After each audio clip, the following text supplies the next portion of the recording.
بسم اللہ الرحمن الرحیم۔ سامعین، درس قرآن کے سلسلے میں حاضری خدمت ہیں، سماعت فرمائیں۔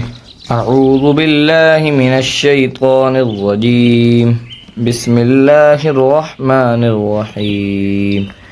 لیس البر ان تولوا وجوہکم قبل المشرق والمغرب ولكن البر من آمن باللہ والیوم الآخر والملائکة والکتاب والنبیین وآتى المال على حبه ذوي القربى واليتامى والمساكين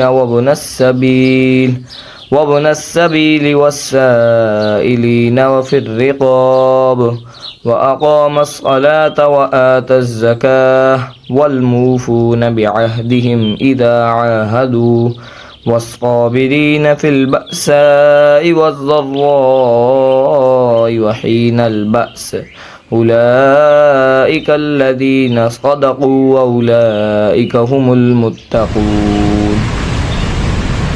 نہیں ہے نیکی یہی کہ کر لو تم اپنے چہرے مشرق کی طرف یا مغرب کی طرف، بلکہ نیکی یہ ہے کہ آدمی ایمان لائے اللہ پر اور روز آخرت پر اور فرشتوں پر اور اللہ کی کتاب پر اور پیغمبروں پر، اور دے مال اس کی محبت میں رشتہ داروں کو اور یتیموں کو اور مسکینوں کو اور مسافروں کو اور مانگنے والوں کو، اور گردنیں چھڑانے میں، اور قائم کرے نماز اور دے زکوٰۃ، اور نیک وہ ہے جو پورا کرنے والے ہیں اپنے عہد کو جب عہد کر لیں، اور ثابت قدم رہنے والے ہیں تنگ دستی میں اور جسمانی تکالیف میں اور جنگ کے وقت۔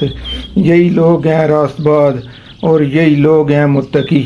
یا ایہا الذین آمنوا کتب علیکم القصاص فی القتلى الحر بالحر والعبد بالعبد والانثى بالانثى فمن عفی له من اخیہ شیء فاتباع بالمعروف واداء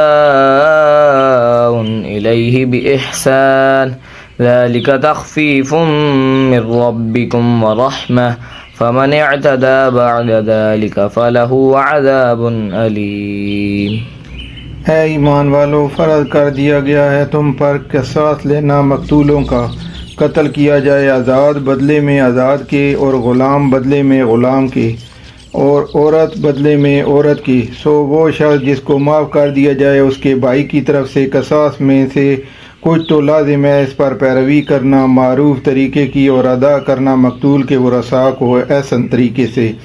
یہ رعایت ہے تمہارے رب کی طرف سے اور رحمت ہے، پھر جو زیادتی کرے اس کے بعد تو اس کے لیے ہے دردناک عذاب۔ وَلَكُمْ فِي الْقِصَاصِ حَيَاةٌ يَا أُولِي الْأَلْبَابِ لَعَلَّكُمْ تَتَّقُونَ۔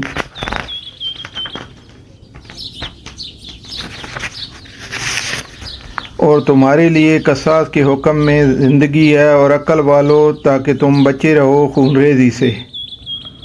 كتب عليكم إذا حضر أحدكم الموت إن ترك خيرا الوصية للوالدين والأقربين بالمعروف حقا على المتقين۔ فرض کر دیا گیا ہے تم پر جب آ پہنچے تم میں سے کسی کی موت کی گھڑی، اگر چھوڑے مال وصیت کرنا والدین کے لیے اور رشتہ داروں کے لیے معروف طریقہ سے، یہ حق ہے اللہ سے ڈرنے والوں پر۔ فمن بدله بعد ما سمعه فإنما إثمه على الذين يبدلونه إن الله سميع عليم۔